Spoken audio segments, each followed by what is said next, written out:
Hello guys, అందరు ఎలా ఉన్నారు? Hope you all are doing great. వచ్చేసి లాస్ట్ కార్తీక సోమవారం వ్లాగ్. ఆ రోజు ఇంకా లాస్ట్ వీక్ కదా, ఇది మండే, టెంపుల్కి వెళ్దామని చెప్పేసి అర్లీ మార్నింగే బయలుదేరిపోతున్నాము. మార్నింగ్ అరౌండ్ 7:30కి అలా బయలుదేరిపోయాము. ఇక్కడ జషు పాపనైతే ఇలా రెడీ చేశాను నేను. అసలు పెళ్లికి ముందు టెంపుల్కి వెళ్ళాలి అంటే అర్లీ మార్నింగ్ లేచేసి తలస్నానం చేసి నీట్గా చీర లంగావణి వేసుకొని రెడీ అయ్యేదాన్ని. జషు పుట్టాక దీన్ని రెడీ చేయాలని ఇంట్రెస్ట్ ఎక్కువ ఉంది, నేను రెడీ అవ్వాలనే ఇంట్రెస్ట్ తగ్గిపోయింది. సార్ మా ఆయన కూడా అదే అన్నాడు, నువ్వు కూడా రెడీ అవ్వచ్చు కదే అని.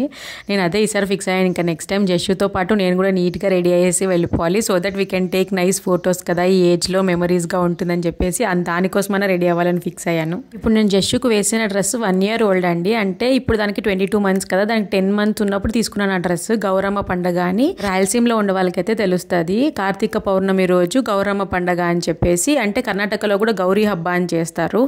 ఆ రోజు గౌరమ్మ వారిని కూర్చోపెట్టి ఆ పండుగ చేసుకుంటారనమాట. సో ఆ రోజు కోసం తీసుకున్నాను నేను లాస్ట్ ఇయర్ జషుకి. ఇప్పటికీ అది అలాగే లూజ్ ఉంది, కొంచెం కూడా మారలేదు. ఇక్కడైతే మేము మరకత శివాలయంకి వచ్చేసాము. ఇది హైదరాబాద్ నుంచి 35 kilometers అవే ఉంటుంది. వెళ్ళడానికి మాకైతే 1.5 hours పట్టింది ఎర్లీ మార్నింగ్ అయినా కూడా. ఒకవేళ ట్రాఫిక్ ఎక్కువ ఉంటే ఇంకా ఎక్కువ టైం పట్టొచ్చు. అండ్ ఆ రోజు లాస్ట్ కార్తీక సోమవారం కాబట్టి చాలా క్రౌడెడ్ ఉండింది టెంపుల్. అండ్ ఇక్కడ పార్కింగ్ కోసం కూడా తంతాలన్నీ పడుతున్నాము. పార్కింగ్కి స్పేస్ అయితే బాగానే ఇచ్చారు, కానీ చాలా క్రౌడ్ ఎక్కువ ఉంది. అండ్ మేము వెళ్ళేటప్పుడు కూడా కార్లన్నీ చాలా స్లోగా ముందుకు మూవ్ అవుతున్నాయి. అక్కడే ఒక 15-20 minutes టైం వేస్ట్ అయిపోయింది మాకు. ఎంత రష్ ఉన్నా కూడా 20 minutesలో దర్శనం అయిపోతుందని చెప్పారు. లక్కీలీ మేము కార్ పార్కింగ్ కోసం వెళ్తున్నప్పుడే ఒక కార్ ఇలా వెనక్కి తీస్తున్నారనమాట. సో మేము అక్కడ ఆగిపోయి మధ్యలో దూరేసాము. ఆ రోజు మేము అసలు బ్రేక్ఫాస్ట్ కూడా ఏమి తినకుండా వెళ్ళిపోయాము. జషు ఒకటే పాలు తాగింది. అది పాలు తాగినాక ఎలాగో 11 వరకు ఏం తినదు. ఒకవేళ తినిపించినా సరే 1-2 తింటది అంతే. సో దాని బదులు దానికి ఆకలేసినప్పుడు ఎగ్జాక్ట్ 11 o'clock తినిపించేద్దాంలే దర్శనం అయిపోయాక అనుకున్నాము. ఇక్కడ టెంపుల్ ఎదురుగానే మొత్తం అన్ని, అంటే టెంపుల్కి లోపలికి వెళ్ళాలన్నమాట. సో టెంపుల్కి వెళ్ళే దారిలో ఉసిరి దీపాలు, 365 ఒత్తులున్న దీపాలు కూడా ఇక్కడ అమ్ముతున్నారు. నేను ఆల్రెడీ కార్తీక పౌర్ణమి రోజు 365 ఒత్తులున్న దీపం అయితే పెట్టేశాను. ఈసారి ఉసిరి దీపం పెడదాం అనుకున్నాను, కానీ ప్రసాద్ ఉండి ఫస్ట్ టైం ఈ టెంపుల్కి వచ్చాము కదా, మళ్ళీ ఎప్పుడు వస్తామో తెలియదు, ఎలాగో కార్తీక మాసంలో వచ్చాము, 2 తీసుకొని 2 పెట్టేద్దాంలే అన్నాడు.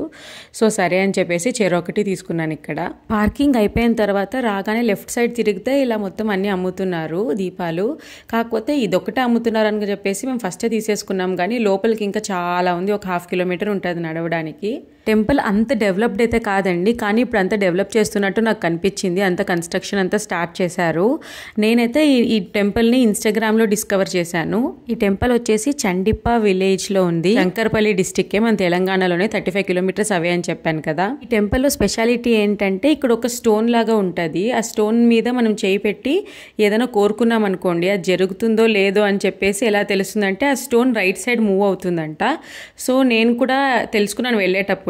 అక్కడ వెళ్ళి ట్రై చేద్దాం అనుకున్నాను, కానీ చాలా క్రౌడెడ్ ఉంది. సర్లే ఇంకొకసారి వచ్చినప్పుడు ఏమైనా ట్రై చేద్దాం అనుకున్నాను. అండ్ దాని మీద కూడా వాళ్ళు గ్లాస్ పెట్టేశారనమాట, చాలా మంది వచ్చి టచ్ చేస్తున్నారని. ఇలాంటి వాటి మీద నాకు నమ్మకం ఉన్నా సరే ట్రై చేయడానికి చాలా హెసిటేట్ అవుతాను. బట్ ఈసారి ధైర్యం చేసి ట్రై చేద్దాం అనుకున్నా కూడా అది కుదరలేదు. మోస్ట్లీ ఇక్కడ పెద్దమ్మ తల్లి టెంపుల్ ఉంటుంది కదా, అక్కడ కూడా ఏమైనా మనం కోరుకొని కాయిన్ పెడితే జరుగుతుంది అని చెప్తారు కదా. సో అది నేను చాలాసార్లు ట్రై చేద్దాం అనుకుంటాను, కానీ నాకు చాలా భయం. నేను ఒకవేళ ఏమైనా కోరుకొని అది జరగదు అంటే నాకు మైండ్లో అదే ఉండిపోతుంది. సో మీలో ఎంతమంది ఇలా థింక్ చేస్తారో నాకు కామెంట్స్లో చెప్పండి, ఒకవేళ రిలేట్ అయితే గనక. ఫస్ట్ మేము దర్శనానికి లైన్లో నిలబడదాం అనుకున్నాం, కానీ చాలా క్రౌడెడ్ ఉంది. సర్లే ఫస్ట్ దీపం పెట్టేసి వద్దాము, మేబీ క్రౌడ్ తగ్గుతారేమో అని చెప్పేసి ఫస్ట్ అయితే దీపం పెట్టేద్దామని చెప్పేసి ఇక్కడ ఇలా పక్కకు వచ్చేసాం. అందరూ అక్కడ దీపాలు కూడా పెడుతున్నారు, మీకు కనిపిస్తుంది కదా వెనకలంతా. ముగ్గు పువ్వులు అన్నీ తెచ్చుకున్నారు. నాకు ఇక్కడ దీపాలు ఐడియా లేదు యాక్చువల్లీ దీపాలు పెడదాం అన్నది. సో నేను ఏం తెచ్చుకోలేదు. ఇలా పువ్వులు ముగ్గులు అందరూ నీట్గా వేసి పెట్టేశారు, కానీ నేను మాత్రం జస్ట్ దీపం పెట్టేసి అలా దండం పెట్టుకొని వచ్చేసాము. ఇంకొకటి ఏంటంటే నాకు ఇలా దీపాలు పెట్టాలంటే చాలా భయం. జస్ట్ వచ్చి అలాగే టచ్ చేస్తుంది, దానికి అసలు భయం ఏమీ ఉండదు అనమాట. అది అన్నిటికీ హారతి తీసుకోవడమే అని అనుకుంటుంది. సో వచ్చి చేయి పెట్టేస్తుంది అనమాట. చిన్నపిల్లలు కదా, వాళ్ళకి ఏం తెలియదు ఈ ఏజ్లో, అందుకే ఇంకా మనమే జాగ్రత్తగా చూసుకోవాలి. అందుకే నేను కొంచెం హెసిటేట్ చేస్తాను. ఇలాంటి వాటిలో ప్రసాద్కి కొంచెం ధైర్యం ఎక్కువ, ఏం కాదులే అదే నేర్చుకుంటుంది అంటాడు, కానీ నేను కొంచెం ఓవర్ ప్రొటెక్టివ్ అని నాకే అనిపిస్తుంటుంది ఒక్కొక్కసారి.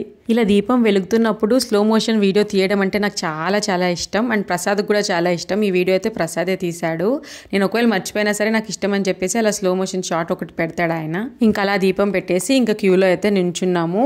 మేము ఇలా నుంచున్నామో లేదో ఒక 5 minutes అక్కడ ముందు నుంచి చిన్నపిల్లలు ఉన్నవారు వచ్చేయండి అని చెప్పారు. వాళ్ళైతే జస్ట్ వాళ్ళ అమ్మని మరి పాపను ఒకటి తీసుకురండి అన్నారు, కానీ మేము అలాగే లోపలికి దూరి వెళ్ళిపోయాము. ఇక్కడ నా బెస్ట్ థింగ్ ఏమనిపించిందంటే టెంపుల్లో లింగాన్ని ప్రతిష్ఠించుంటారు కదా, ఆ లింగాన్ని టచ్ అయినిస్తారనమాట.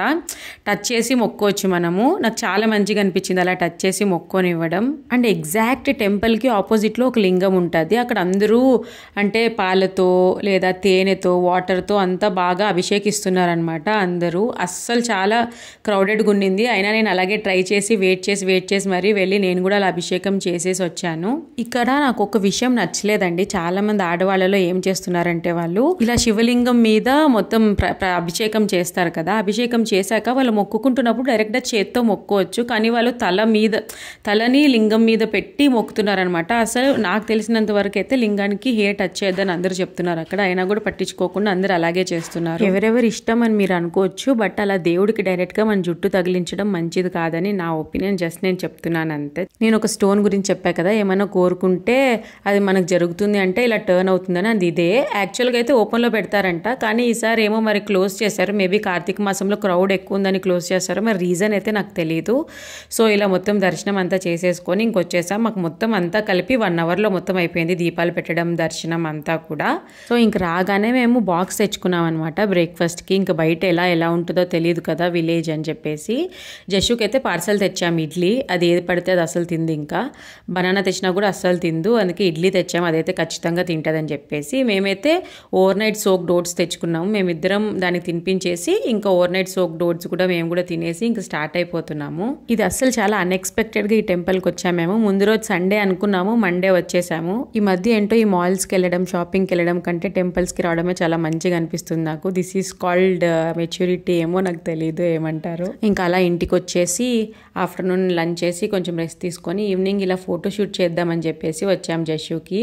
కానీ ఇది ఫుల్ ఎనర్జెటిక్గా ఉంది. అది ఫొటోస్ కంటే ఎక్కువ ఇక్కడ చూస్తున్నారు కదా, ఫుల్ డాన్స్ యాక్టివ్ మూడ్లో ఉంది అనమాట. ఈవినింగ్ మేము ఫొటోస్ తీయాలంటే మాత్రమే ఇలా చేస్తుంది. అది ఒకటి ఇలా హైపర్ యాక్టివ్లో ఉంటుంది, లేకపోతే ఏదో స్ట్రక్ అయిపోయినట్లు ఫేస్ పెడుతుంది అనమాట ఫొటోస్కి. అందరు పిల్లలు ఇంతేనా మరి తెలియదు నాకు. చాలా మంది పిల్లలు అయితే నేను ఇదే చూశాను. ఫొటోస్ అంటే వాళ్ళకి అదొక ఎక్స్ప్రెషన్, ఒక ట్రాన్స్లోకి వెళ్ళిపోయినట్టు స్ట్రక్ అయిపోయి నుంచుంటారు. జషుతో ఫోటోగ్రఫీ అంటే దానికి ఏది ఇష్టమో అంటే అది ఏది పోజ్ ఇస్తే మనం అది తీసుకోవాల్సిందే తప్ప మనం ఒకటి అనుకుని అదే పోజ్ దాంతో పెట్టేయాలంటే మాత్రం ఇట్ ఈస్ హైలీ ఇంపాసిబుల్.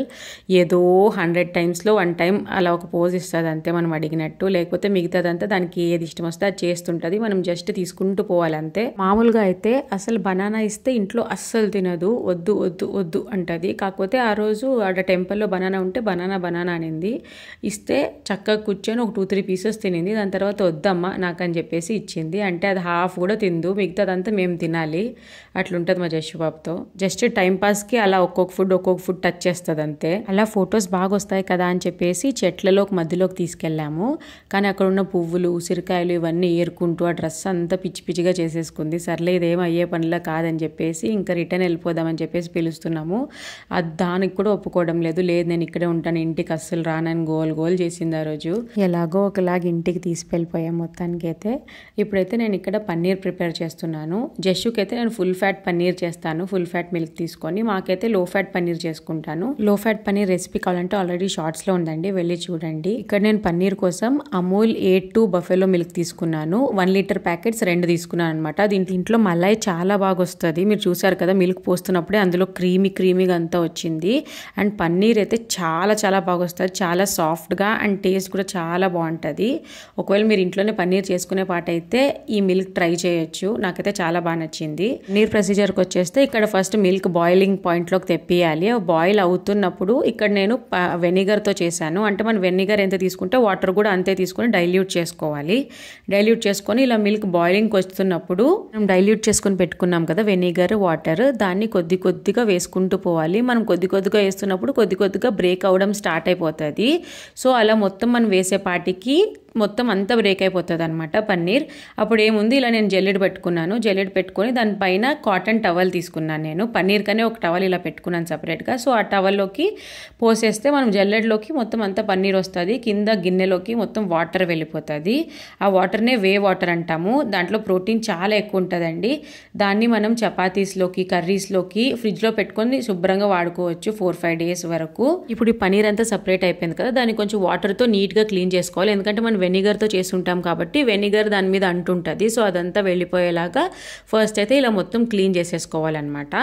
మొత్తం అంతా క్లీన్ చేసుకొని ఇలా పిండేస్తే మనకు దాని నుంచి వాటర్ అంతా కూడా వెళ్ళిపోతుంది. ఇంకా వాటర్ కొద్ది కొద్దిగా ఉంటుంది కాబట్టి నేను ఇలా పన్నీర్ మౌల్డ్ తీసుకున్నాను. ఆ పన్నీర్ మౌల్డ్లో మనము ఇలా మొత్తం అంతా దాన్ని కరెక్ట్గా పన్నీర్ మౌల్డ్ షేప్లోకి తెప్పించి దానిపైన మనం క్లాత్ అంతా చుట్టేసి దాన్ని క్లోజ్ చేసి దానిపైన బరువు పెట్టేసామనుకోండి, పన్నీర్ మంచిగా రౌండ్ షేప్లో వస్తుంది. అండ్ మనము ఒక ప్లేట్ పెట్టి దానిపైన ఈ కంటైనర్ పెట్టామనుకోండి, మొత్తం ఆ బొక్కలు ఉంటాయి కాబట్టి దానికి హోల్స్ ఉంటాయి ఈ మౌల్డ్కి.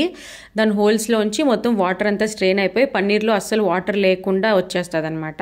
కానీ మనం దీనికి ఒక 1 అవర్ అన్న పెట్టాలి. అలాగే బరువు పెట్టేసి ఒక 1 అవర్ పెట్టేసుకున్నాం అనుకోండి, మనకి ఈజీగా వాటర్ లేకుండా మొత్తం పన్నీర్ వచ్చేస్తుంది. నార్మల్గా కూడా చేసుకోవచ్చు, కానీ నాకు ఈ మౌల్డ్ ఉన్నందువల్ల నాకు వర్క్ చాలా ఈజీ అనిపిస్తుంది అంతే. నేనైతే మినిమం 2 అవర్స్ పెడతాను ఇలాగే. దాని తర్వాత ఇంకా ఒక బౌల్లో వాటర్ తీసేసుకొని ఆ వాటర్లోకి పన్నీర్ వేసేయండి. వేసేసి క్లోజ్ చేసి మీరు ఫ్రిడ్జ్లో పెట్టేసుకోవచ్చు. అండ్ ఎవ్రీ ఆల్టర్నేట్ డే ఈ వాటర్ని మీరు చేంజ్ చేస్తూ ఉంటే కనుక పన్నీర్ 4-5 డేస్ ఈజీగా ఫ్రెష్గా ఉంటుంది రెఫ్రిజిరేటర్లో పెడితే. ఈ వీడియోకి అయితే ఇంతేనండి. ఒకవేళ మీకు ఈ వీడియో ఏమాత్రం నచ్చున్నా కనుక డెఫినెట్లీ మా ఛానల్ని సబ్స్క్రైబ్ చేసుకోండి అండ్ వీడియోని కూడా లైక్ చేయండి. అలాగైతే చాలా ఎక్కువ మందికి చేరుతుంది వీడియో. ఇంకా ఛానల్లో చాలా వీడియోస్ ఉన్నాయి, వెళ్ళి చెక్అవుట్ చేయండి. Bye guys, take care, see you.